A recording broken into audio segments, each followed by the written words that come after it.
Honor, if you are asking for the budget for 2026, it's 2,714,679. Your Honor. Okay. So 2,714,000,000, am I correct? Yes, Your Honor. That is, how much of an increase is that relative to the 2025 budget that was passed? That is 20% less, Your Honor. 20% less. So that means the budget that was passed in 2025 is around 3 billion. Is that correct? Yes, Your Honor. Okay.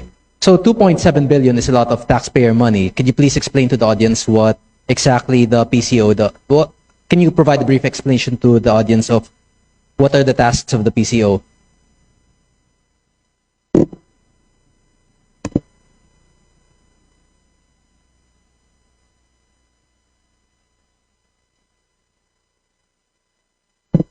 Your Honor, the PCO is the President's arm in promoting transparency and accountability in his policies, as well as, they serve as the window to show his most important future plans. They ensure that all regions in the country have access to commercial media, and they provide the vital information for all the help the public can get for the government's policy. Mm-hmm. So is it purely for domestic or also for international purposes? For both, Your Honor. For both. Okay. And as you previously mentioned in one of the previous interpellators, there is a need for the budget due to ASEAN. What exactly will you be doing there? We are gunning for a seat, a non-permanent seat, because a UN Security Council seat, we could gain substantial influence by participating directly in decision-making in pressing global issues. We can the country can have a platform to advance its foreign policy objectives and promote our national interests within the global security framework, which is very, very important for the issues we face now, Your Honor. So the purpose of it is for the UN Security Council seat. Will it be done through ASEAN? No, magkaiba yun, Your Honor. Of course, we will use the ASEAN, of course, to put us in a good light, in a way, to justify. Of course, if we are put in a good light, it is in a form of like a public relations, so we can showcase to the world why we should be nominated and elected for a seat in the UN Council, Your Honor. So the ASEAN is the necessary initial step in our country's publicity on the international stage, which would lead to a higher chance of getting the UN Security Council seat. No, we have already initiated, affirmed our hosting, our schedule. We are really scheduled to host for the ASEAN for 2026, Your Honor. And on what basis are you stating that hosting the ASEAN would increase our chances of getting a UN Security Council seat? Sorry, Your Honor, can you repeat your question? On what basis are you assuming that hosting the ASEAN and providing a successful event for the ASEAN will increase our chances of getting a UN Security Council seat?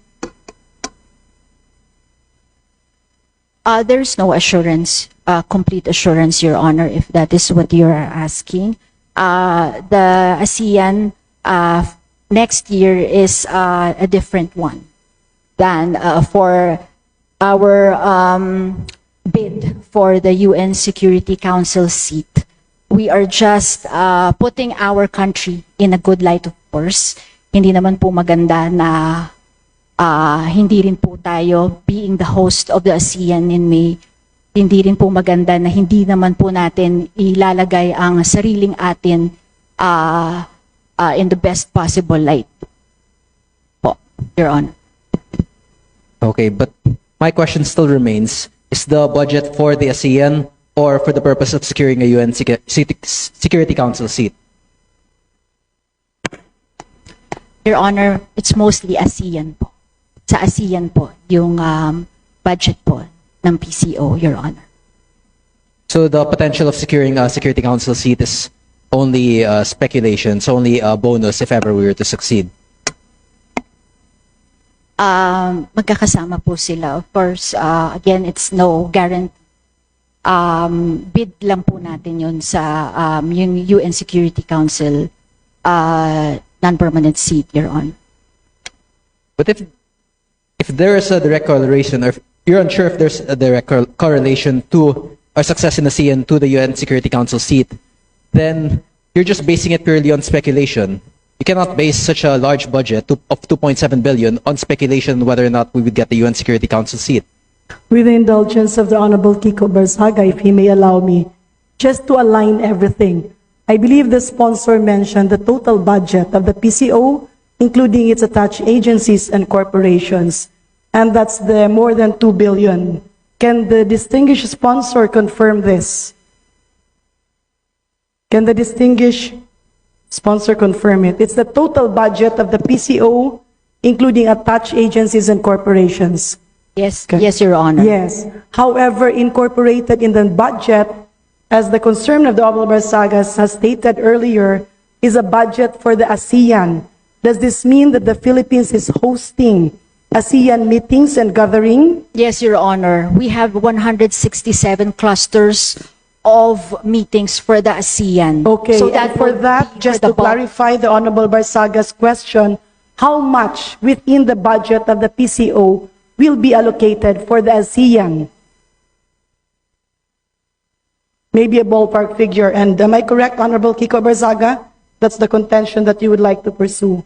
Yes, so the problem here is creating a budget based on speculation. If one of our goals is the UN Security Council and ASEAN is just a speculative case for that, or for our chance of getting a seat in the UN Security Council, then the portion intended for ASEAN is just based on speculation.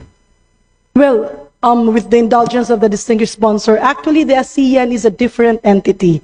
The UN Security Council is a seat that every country aspires, but there's no corresponding budget for that. The ASEAN is a platform where all governments can talk to each other, lobby with each other, and put forward the interests of our country above our neighboring ASEAN countries. Distinguished sponsor, please That is proceed. correct. For clarity, the Deputy Speaker has clarified everything, Your Honor. Okay, so it is completely separate that our purposes for hosting the ASEAN is not directly connected to our desire for a UN Security Council seat. Am I correct? Can you repeat that again, Your Honor? Sorry. Our purposes and our budget allocation for the hosting of ASEAN is not directly connected to our desire for a UN Security Council seat. That is correct, Your Honor. Okay. That is a different occasion, Your Honor. It's a different. Okay. What percentage of the PCO proposed budget would be spent on ASEAN?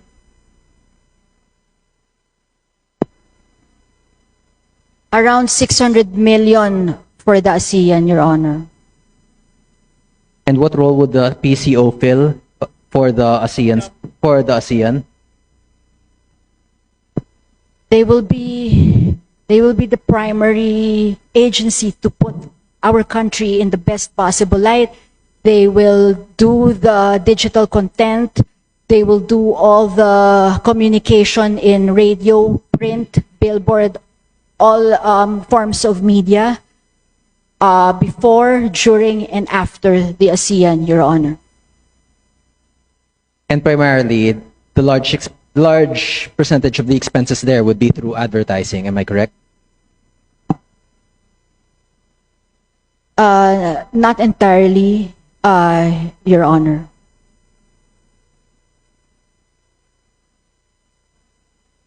What percentage would be through allocated to advertising for the ASEAN?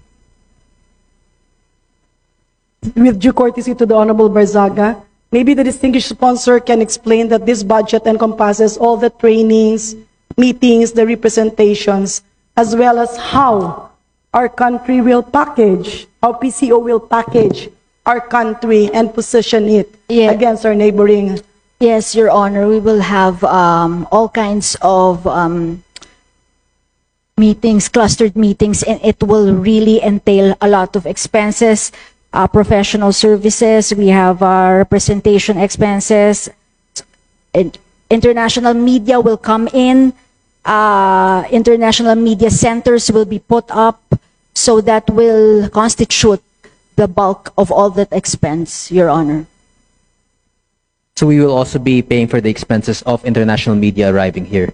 Your Honor, we will be the hosts, so it's automatic that we will, of course, be as the hosts. We will have to do expenses for that. And how much are we expected to spend on that? As was said, Your Honor, as I mentioned, advertising expense, representation expense, media clusters, a lot of media cluster groups will be conducted. International media will come in. Those kinds of things, Your Honor. Just to clarify, the international media coming in are guests. We don't pay for them, we don't spend for them, but we provide food for them. This is that And, for the International Media Center, Deputy Speaker, and Your Honor. So basically, the ASEAN is a platform to put forward all the interests of our country, including collaboration. And we laud the distinguished sponsor. Yes, Your Honor. Yes, Your Honor. The Deputy Speaker has put some clarity in all that, Your Honor.